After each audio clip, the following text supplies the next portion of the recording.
We leave our houses every morning to fight the battles of the world. We work, we struggle, we argue, and when the sun sets, we return to our physical homes, seeking rest. But ask yourself, why, even in the comfort of your own bed, does a deep, silent restlessness remain? It is because we have forgotten our real address. We once knew perfect peace. Floating in the consciousness of the womb, we were complete. But as we stepped into this world, we became entangled in the web of desires, ego, and attachment. We are like travelers who have forgotten where we came from, and that is the source of all our pain. So, how do we return? The secret is hidden in the mystery of the flute. To hear the melody of the divine, you must first become empty. You must hollow yourself of pride and hardness. Only when you become zero can the sleeping energy within you awaken. It is a journey from the noise of the mind to the silence of the soul. A journey where you transform lust into devotion and attachment into infinite love. It is time to go back. It is time to find the peace that exists beyond the world. Welcome to your true home. Welcome to Rest in Eternal Melody. Today's satsang is very mysterious one. It can be called the purpose of life, repose in the eternal melody, or rest in cosmos. Our arrival happened from the cosmos or eternal itself. That is our real home. Until a person reaches home, he cannot experience peace. So, we can get complete rest only when we reach the eternal melody. Meaning, the real home we came from, until we reach back there, we cannot experience rest. Understand this in another form. We leave home in the morning, meaning we leave our physical home and go to work.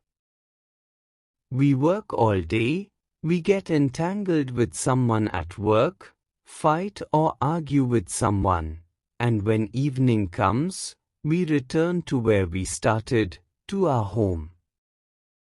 We live with our wife and children, so we forget all the unrest of the day.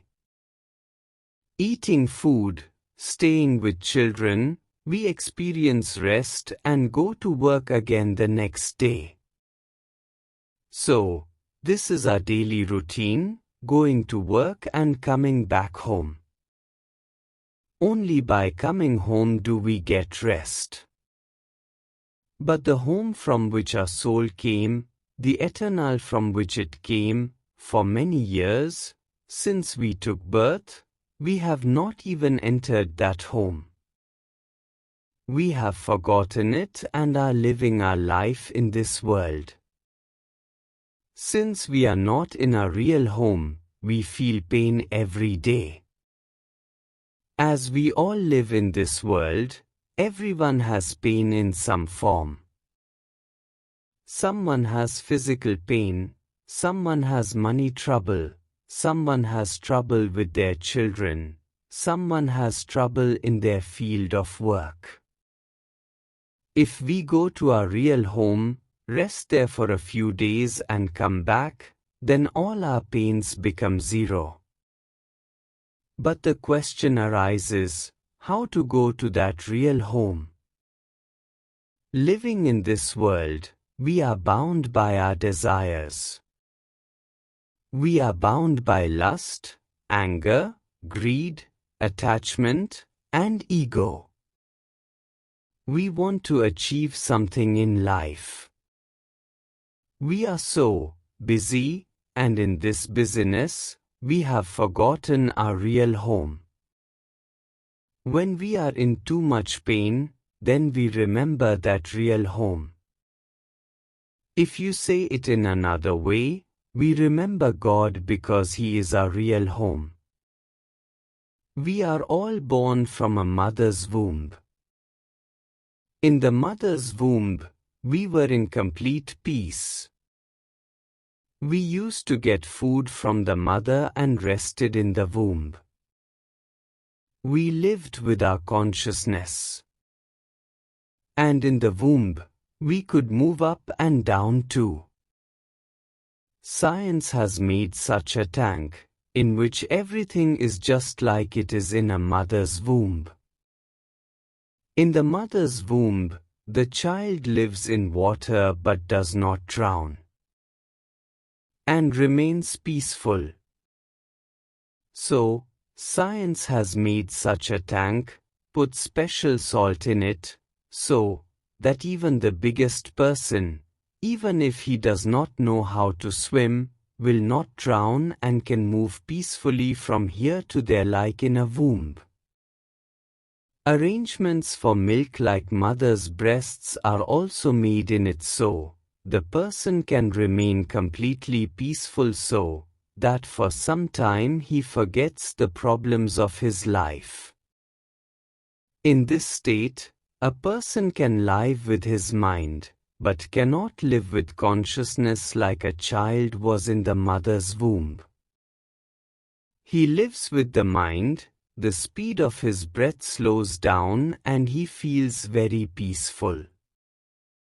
But until a person stays in his conscious state, like a child stays in the mother's womb, he cannot experience great peace. But still, living in this artificial tank in a worldly way, people have experienced excessive, maximum peace. But the question here is that if we want to experience the maximum peace, we have to go to the cosmos or eternal. Until we go to the cosmos, go to our real home, go there and rest, we cannot experience complete peace. Now what should we do to go there? It is very important to know about this. First, it is important to understand that in cosmos there is eternal melody, the sound of God. Unless we can give our body the form of a flute while living in this body, the sound of eternal melody cannot come inside us. Like you take a bamboo, there is emptiness inside it, a hole remains. Then you make many holes in it. You make its shape such that if you blow air, different types of notes come out. So, until you make your body a flute, create emptiness in it, like inside a flute, God's voice cannot play inside you. When you are physically completely healthy, there will be emptiness inside you, emptiness in your mind, emptiness in your heart.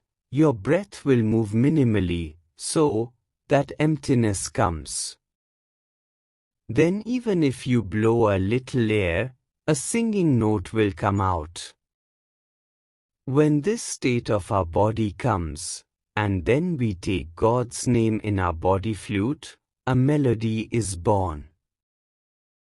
Initially, the melody is created by air, that melody goes to our Muladhara. There, a serpent is present in the form of Kundalini energy, sitting coiled up. When it hears this melody of God, initially it is the melody of your voice and later it becomes the melody of consciousness, then that serpent which was sitting coiled up, now starts moving. When it starts moving, it becomes restless.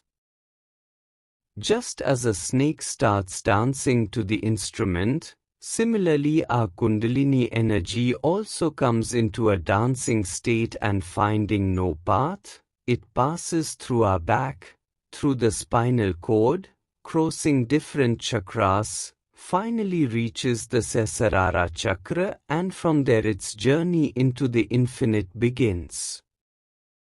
So, The meaning of my saying here is that we have to create the sound of God inside ourselves. We have to become godlike, become peaceful like God, so that the serpent of Kundalini energy awakens from our spinal cord, rises up and goes into the cosmos.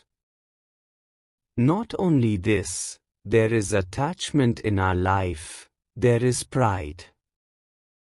We have to bring this attachment and pride into a state of love. When attachment is for God, then attachment turns into love and pride becomes zero. We should not have attachment to anyone in life, we have to bring it to the state of love. That is possible only when we can play the sound of God from inside with our flute. Not only this, we will also have to soften the hardness of our mind. Like a mother takes chickpeas, puts them in a pot with water and boils them, and slowly they become soft. So, we also have to cook all the hardships of our life in water like chickpeas, so that they become soft, and when our heart also comes to this state and becomes soft, only then it becomes full of devotion, and when it becomes full of devotion, then the music that comes out of the body flute proves very helpful for the Kundalini serpent to go up. Not only this, if we have to go into eternal melody, we cannot take our wealth with us. A person had a lot of wealth. He wanted to take the wealth with him after his death. He contacted many scholars, but no one told him any method. He even gave an advertisement in the newspaper that whoever tells me this method, I will give him the money he asks for, so that I can take my wealth with me after death. Then a wise man contacted him and told him that I can tell you the method. The method is very simple. He first took the reward money from him and then told him that you have rupees. If you go to America, you convert your rupees into dollars. If you go to England, you will convert into pounds. If you go to Europe, you will have to convert rupees into euros. If you want to take your rupees up to God, then invest that rupee in good deeds, and after you die, your good deeds will reach God in the form of fragrance. So, he invested all his wealth in good works. He built temples, built hospitals, distributed money among poor people. So, he experienced great peace, and this peace was the peace of God. Because the giver's hand is always above and the giver has peace. And only that person can give who has something, but pride should not affect him. So, he invested all the money in good works. Now the fragrance of God also came into his body flute, the notes of God's singing also came, he became soft from the heart too. He reduced his hardness to zero. Now only one state remained in front of him, how to conquer his lust, and this is a big problem for every person. How to get victory over his lust. I remember a small story. There was a king. He liked a woman very much, but the king was very virtuous. He did not want to trouble anyone. He contacted this woman, but found out that she is fully involved with someone else in a lustful way. Since he was a king, he could do anything. He could separate her lover, put him in jail and take the woman, but he did not do this. He told his minister, "I see more virtuous qualities in this woman, but she has been deluded with someone." He told the minister to find a way, but do not punish that person. The minister said this is a very easy job.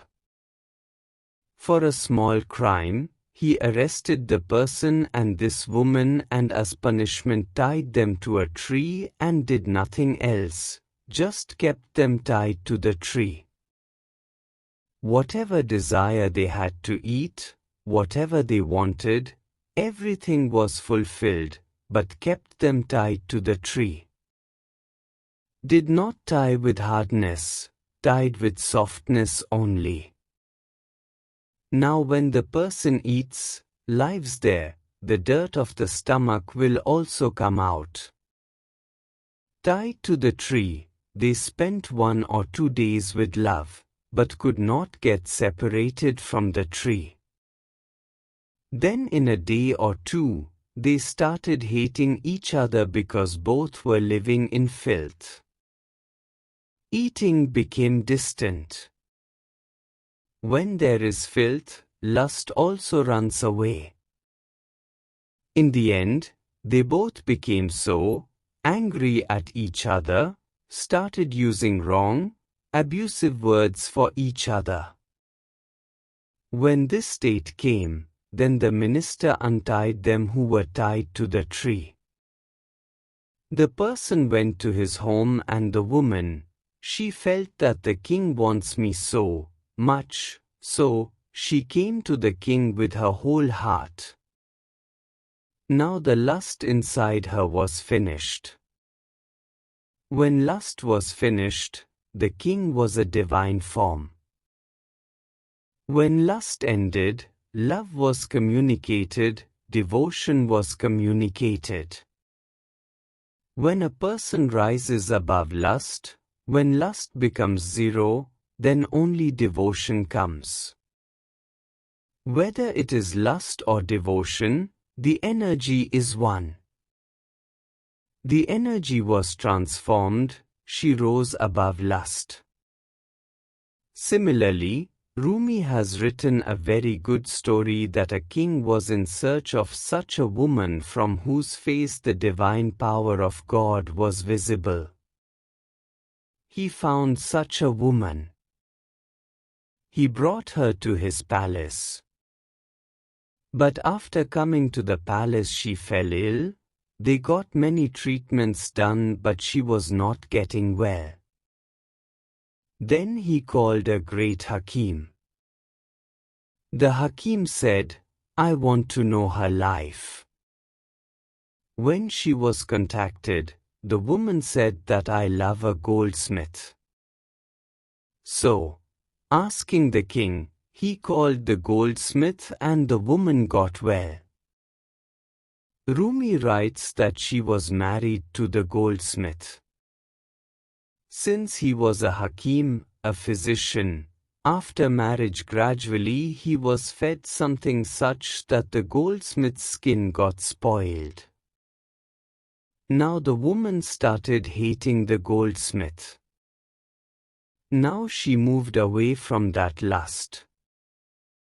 Moved away from his wealth also. When she moved away from lust, moved away from wealth, then spiritual powers started appearing from her face and the king wanted to see exactly that. When her state became this, she herself moved away from lust and came towards Ram. When a person rises above lust like this, starts playing the music of God inside him, invests his wealth in good works, then he has no temptation of any kind in this world. The lust serpent inside him, now becoming a fully pure serpent, comes above his Sesarara, and as soon as it comes above Sesarara, then God brings various types of oddities in life. He gives the pleasure of 8 siddhis and 9 nidhis so that he cannot go into the cosmos.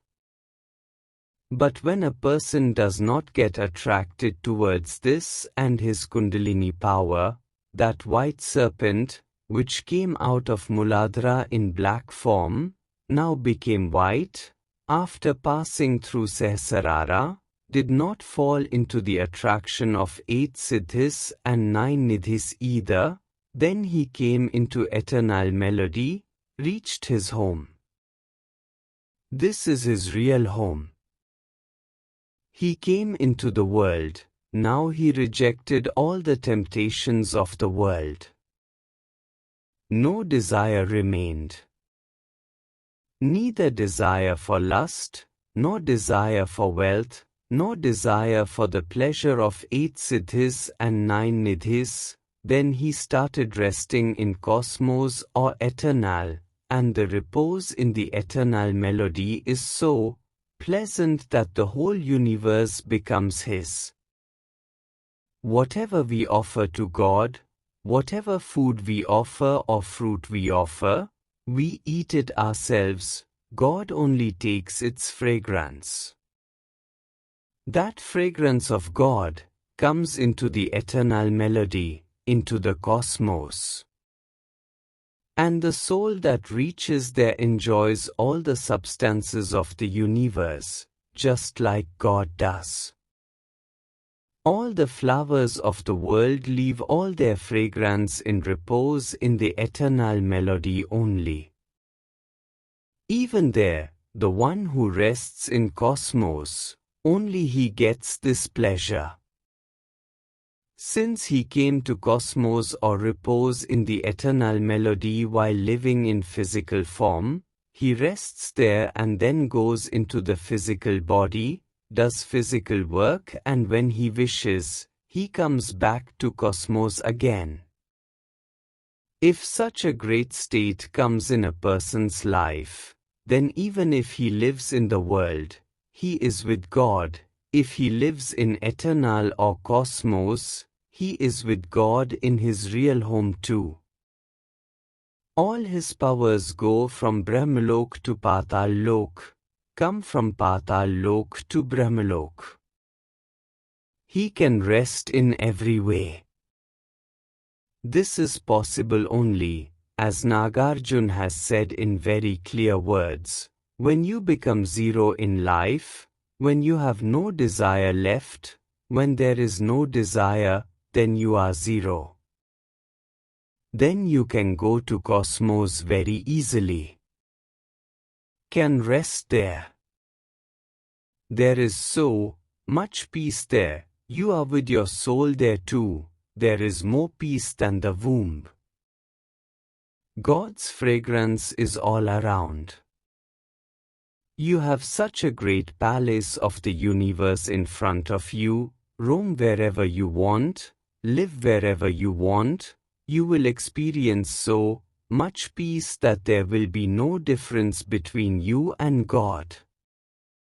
Actually look, how simple it is, one only has to be desireless, has to go into emptiness and rise above one's desires and play God's flute.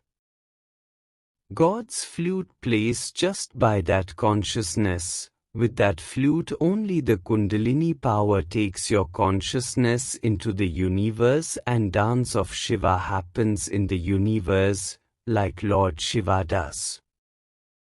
This great state cannot be compared with anyone.